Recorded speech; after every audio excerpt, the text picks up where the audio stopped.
நெல்லை மாவட்டத்தில் மாட்டுப்பொங்கல் விழா வெகு விமர்சையாக கொண்டாடப்பட்டு வருகிறது. கோசாலைகளில் பெண்கள் பொங்கல் வைத்து வழிபாடு நடத்தி வருகின்றனர். அது பற்றி தெரிவிக்கிறார் நமது செய்தியாளர் நாகராஜன்.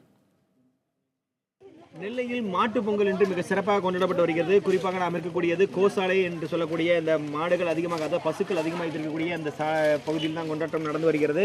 இங்கு பொறுத்த வரைக்கும் இந்த மாட்டு பொங்கல் என்பது அந்த கோசாலையில், அதாவது காமதேனு ஆகிய அந்த கோமாதா எது கேட்டாலும் கொடுக்கும் என்ற நம்பிக்கையிலும், அதே போல திருமணமாகாத பெண்கள் இன்றைய நாள் அதற்கான நோன்பிருந்து பொங்கல் வைத்தால் அதற்கான அவர்கள் நம்பிக்கையின்படி நல்லது நடக்கும் என்ற நம்பிக்கையிலும் அவர்கள் பொங்கல் விட்டு கொண்டிருக்கிறார்கள். இது குறித்து இந்த பகுதியை சேர்ந்த துர்கா இருக்கா, அவங்கள்ட்ட கேட்கலாம். துர்கா, சொல்லுங்க, இந்த மாட்டு பொங்கல் எவ்வளவு சிறப்பாக கொண்டாடிட்டு வரீங்க, இதோட நோக்கம் என்ன அப்படின்னு?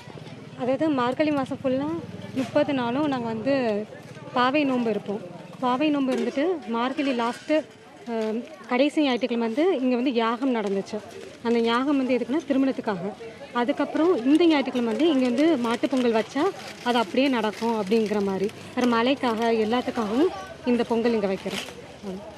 அதாவது சமுதாயம் சார்ந்த ஒரு பண்டிகையாகவும், அதே போல் மக்களின் பாரம்பரியமிக்க இந்த பண்டிகையான மாட்டுப் பொங்கல் என்பது அதற்கான ஏற்பாடுகளாக நடந்து வருகிறது.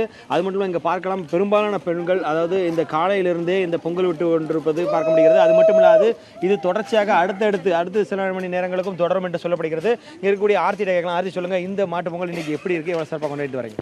ஸ்ரீராம ஜெயம். இங்கே பசுக்கள் எல்லாமே தெய்வத்துக்கு இணையானது. ஸோ இங்கே 400க்கும் மேற்பட்ட பசுக்கள் இருக்குது.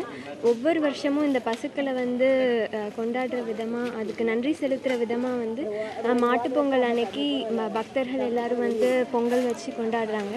ஸோ ரொம்ப மகிழ்ச்சியாக இருக்குது. வருஷம் இது நடக்குது. இதே மாதிரி ஒவ்வொரு பசுக்களை ஒவ்வொரு வீட்லேயும் வளர்க்கணும்.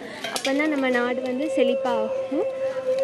விவசாயம் சார்ந்து பசுக்களும் கால்நடைகளும் இருப்பதால் அதற்கான முக்கியத்துவம் கொடுப்பது மட்டுமல்லாமல் அதை வளர்ப்பதற்கும் ஒவ்வொரு குடும்பத்திலும் அதற்கான முயற்சிகள் மேற்கொண்டால் விவசாயம் மட்டுமல்ல ஒட்டுமொத்தமாக குடும்பம் செழிக்கும் என்பது இவருக்கு நம்பிக்கையாக இருக்கிறது.